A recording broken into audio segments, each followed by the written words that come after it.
2 novembre. Hébreux, chapitre 4, versets 1 à 16.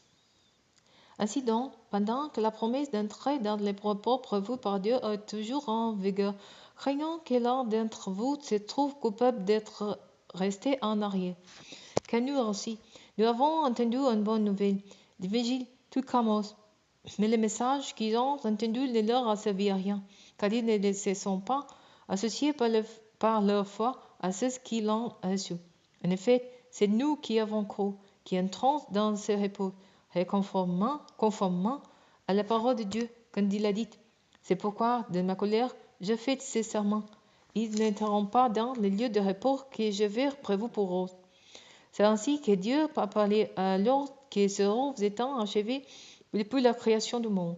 En effet, il a dit quelque part à propos du 7e jour, et Dieu se reposa le 7e jour de toutes ses œuvres. Et dans notre texte, il dit, ils n'entreront pas dans le lieu les repos que j'avais prévu pour eux. Il demeure donc établi que certains devront entrer dans les repos. Or, ceux qui ont le premier entendu ces bonnes nouvelles n'y sont pas entrés parce qu'ils ont désobéi à Dieu. C'est pourquoi Dieu fixe de nouveau un jour, qu'il appelle aujourd'hui, lorsqu'il dit beaucoup plus tard, dans les psaumes de David, ces paroles déjà citées. Aujourd'hui, si vous entendez la voix de Dieu, ne vous endurcirez pas. En effet, si Josué avait assuré les repos aux Israélites, Dieu ne parlerait pas, après cela, de notre jour.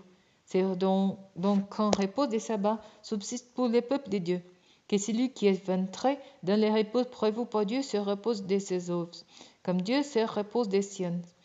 Empressez-nous donc d'entrer dans ce repos afin que personne ne tombe dans la désobéissance à l'exemple des Israélites. Que la parole de Dieu est vivante et efficace. Elle est plus tranchante que toute épée à double tranchant et pénétrant jusqu'à la division de l'âme ainsi que de l'esprit et des jointures ainsi que de la moelle. Elle juge les dispositions et les pensées du cœur. Nos créatures n'échappent au regard de Dieu. Tout à nous est à découvert aux yeux de celui à qui nous devons rendre compte.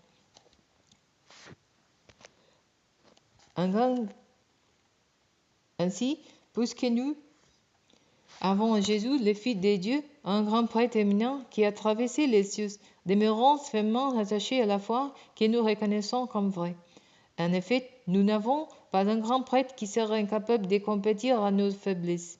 Au contraire, il a été tenté en tout point comme nous le sommes, mais sans commettre de péché. Approchons-nous donc du trône de Dieu de grâce avec une pleine assurance. Le Dieu nous accordera sa bonté et nous donnera sa grâce pour que nous soyons secourus au bon moment.